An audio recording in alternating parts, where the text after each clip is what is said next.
Hi friends, welcome to Relax Recipes. இன்னைக்கு நம்ம பார்க்க போற ரெசிபி ஒரு நியூ ரெசிபி தாங்க. அதே சமயம் ரொம்ப ஹெல்த்தியா ஸ்பைசியா இருக்கும். மிளகு தோசை எப்படி பண்ணலாம் அப்படினு பார்க்கலாம். மிளகு தோசைனா நம்ம தோசை சுட்டு அதுக்கு மேல மிளகு பொடி தூவ போறது இல்லங்க. ட்ரெடிஷனலா அரைச்சு பண்ண போறோம். முதல்ல இதுக்கு தேவையான பொருட்களை நம்ம பார்த்தலாம். இதுக்கு நான் 1 கப் இட்லி அரிசி எடுத்துக்கிறேன். எந்த கப்ல நீங்க இட்லி அரிசி எடுத்துக்கிறீங்களோ அதே கப்ல மத்ததையும் எடுத்துக்கோங்க. 1 கப் பச்சரிசி எடுத்துக்கோங்க. 1 கப் கருப்பு உளுந்து, தோல் உளுந்து இருக்கும் இல்லையா, அதை தான் எடுத்துக்கணும். தோலோட எடுத்து வச்சுக்கோங்க 1 கப். அப்புறம் கொஞ்சமா 1 ஸ்பூன் மிளகு, ஒரு 2 மிளகாய் வத்தல், காஞ்ச மிளகாய் வத்தல் எடுத்துக்கோங்க. 2 அரிசியும் ஒன்றா சேர்த்து ஊற வச்சிடும். உளுந்தம் பருப்பை தனியாக ஊற வச்சுக்கோங்க. அரிசி குறைஞ்சது 2 மணி நேரம் ஊறணும். பருப்பு ஒரு அரை மணி நேரம் ஊறினா போதுங்க. இதெல்லாம் சேர்த்து மிக்சிலையோ கிரைண்டர்லையோ நல்லா நைஸாக அரைச்சிக்கோங்க. காரத்துக்கு தந்தாப்புல நம்ம மிளகு சேர்த்துக்கலாம். பாருங்க, இந்த மாதிரி அரைச்சி எடுத்துக்க போறோம். இப்போ இந்த மாவுல நம்ம கல்லுப்பு சேர்த்து பிசைஞ்சு வச்சிட போறோம். எப்போதுமே தோசை மாவோ இட்லி மாவோ நம்ம கல்லுப்பு சேர்த்து புளிக்க வச்சா நல்லா நுரைச்சு பொங்கும், உங்களுக்கு டேஸ்டும் நல்லா இருக்கும். அதனால கல்லுப்பு சேர்த்து நல்லா கிளறி பிசைஞ்சு ஒரு 10 மணி நேரமாவது கொஞ்சம் குறைஞ்சது புளிக்கணும். நம்ம வழக்கமாக தோசை மாவு எவ்வளோ நேரம் புளிக்க வைப்போமோ அதே அளவு புளிக்க வச்சுக்கோங்க. இதுக்கு உளுந்து பருப்பை நீங்கள் நிறைய நேரம் ஊற வைக்கக்கூடாது. ரொம்ப நேரம் ஊற வச்சிங்கன்னா தோல் கலண்டு வந்துடும். அதனால் அரை மணி நேரம் ஊற வச்சாலே போதுமானது. தோலோடு சேர்த்து அரைச்சிக்கணும். அதில் நிறைய சத்து இருக்குது. இந்த மாதிரி ட்ரை பண்ணி பாருங்கள். இப்போ நல்லா கலந்து விட்டாச்சு. இதை புளிக்க வச்சிடலாம். இப்போ பாருங்கள், மாவு நல்லா புளிச்சு நுரைச்சிடுச்சு. இப்போ நம்ம தோசை வாத்தரலாம்.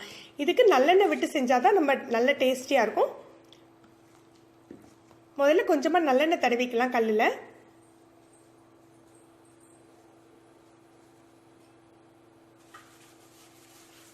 உங்களுக்கு தோசை எப்படி வேணுமோ, முருகலா வேணும்னா முருகலா விட்டுக்கலாம், இல்லை கனமாக வேணும்னா கனமாக விட்டுக்கலாம். தோசை நல்லா சாஃப்டாக இருக்கும் உங்களுக்கு. இது நீங்கள் நைஸாக விட்டு கிறிஸ்பியாகவும் சுட்டு எடுத்துக்கலாம். நல்லெண்ணெய் விட்டு சுடுங்க, அதுதான் நல்ல வாசமாகவும் இருக்கும், உங்களுக்கு சத்தாகவும் இருக்கும் தோசைக்கு. வழக்கமாக நார்மல் தோசை எவ்வளோ நேரம் வேகுமோ அதே அளவு தான் வேகுங்க. இதுக்கு எக்ஸ்ட்ரா டைம்லாம் தேவையில்லை. ஒரு பக்கம் வெந்த பின்னால் நம்ம திருப்பி போட்டுக்கலாம். திருப்பி போடலையே உங்களுக்கு தெரியும், அந்த கலரே நல்ல அருமையாக இருக்கும் பார்க்குறதுக்கே உங்களுக்கு.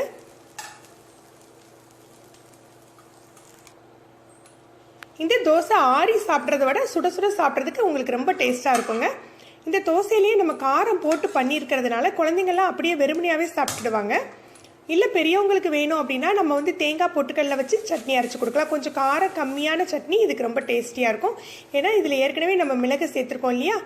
மிளகாய் வத்தல் நம்மளுடைய ஆப்ஷனல் தாங்க. மிளகாய் வத்தல் வேண்டான்னு நினைக்கிறவங்க மிளகே கொஞ்சம் எக்ஸ்ட்ரா சேர்த்துக்கலாம். அதே போல் குழந்தைங்க கொடுக்கையில் காரம் கொஞ்சம் கம்மியாக, மிளகு கொஞ்சம் கம்மியாக சேர்த்து அரைச்சிக்கலாம். இந்த மிளகோட வாசமும் நல்லெண்ணெய் வாசமும் சேர்த்து உங்களுக்கு நல்ல அருமையாக இருக்கும். இதை நீங்கள் ட்ரை பண்ணி பாருங்கள்.